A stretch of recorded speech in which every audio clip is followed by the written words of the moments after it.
Hi there! In this video, I will walk you through 3 heparin dosage calculations using the dimensional analysis method, a must-know skill for nursing students. We'll cover how to calculate a heparin IV bolus, a weight-based heparin drip, and how to adjust the dose based on aPTT lab results. These are common problems you'll see in the clinical practice, exams, and the NCLEX. So let's build your confidence by solving them step by step. Here's the first scenario, administering a heparin bolus. The medication order is heparin 80 units per kilogram IV bolus once. The medication supplied is 1,000 units per ml. The patient's weight is 70 kilograms. We'll use the dimensional analysis method to determine the correct dosage. You set up the problem to identify the amount of milliliters to administer. This problem contains a weight-based dosage. You need to determine the dose to administer based on the patient's weight. The dosage is 80 units per kilogram. The patient's weight is 70 kilograms. 80 times 70 kilograms equals 5,600 units. The dosage ordered is 5,600 units. You can set up the problem with the calculated dose. Write out the prescribed dose as a fraction, 5,600 units over 1. Then write the available medication in a fraction with the units set up so that they cancel out. 1 milliliter over 1,000 units. You calculate the answer by multiplying across. 5,600 divided by 1,000 equals 5.6. The units canceled out, leaving you with milliliters. You would administer 5.6 milliliters to deliver the 5,600 unit dosage. Always review your answer to make sure it makes sense.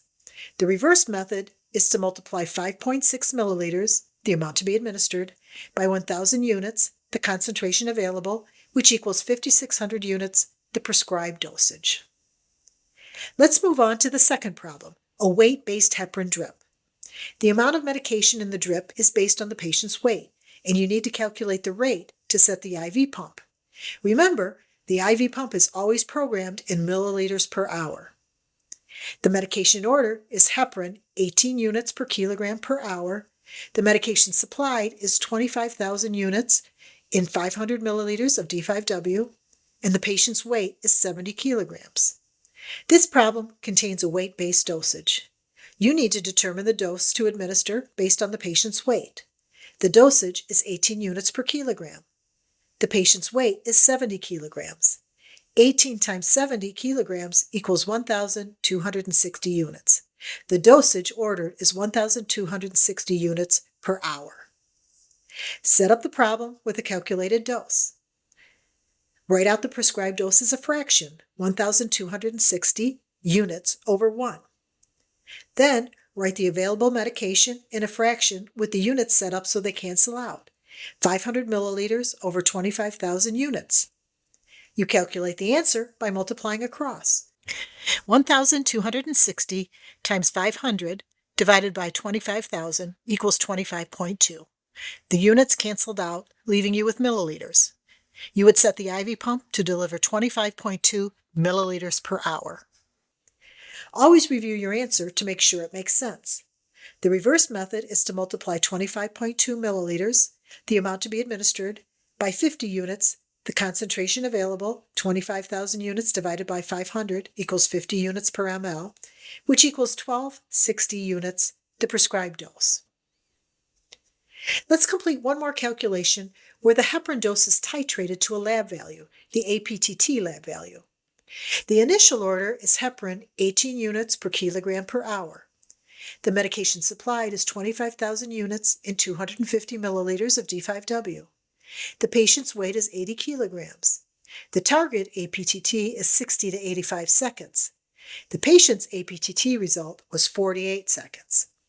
The protocol reads, if the aPTT is 45 to 95 seconds, increase the drip by 2 units per kilogram per hour. Let's calculate the initial rate first.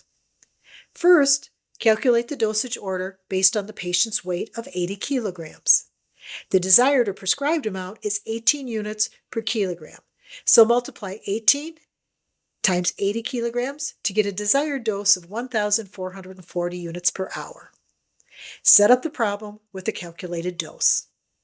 Write out the prescribed dose as a fraction, 1,440 units over 1.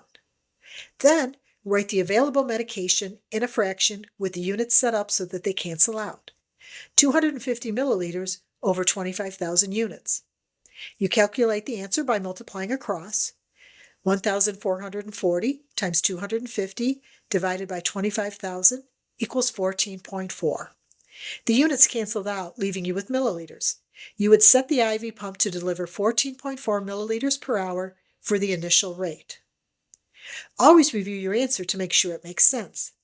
The reverse method is to multiply 14.4 milliliters, the amount to be administered, by 100 units, the concentration available, 25,000 divided by 250 equals 100 units per ml, and that equals 1,440 units, the prescribed dose.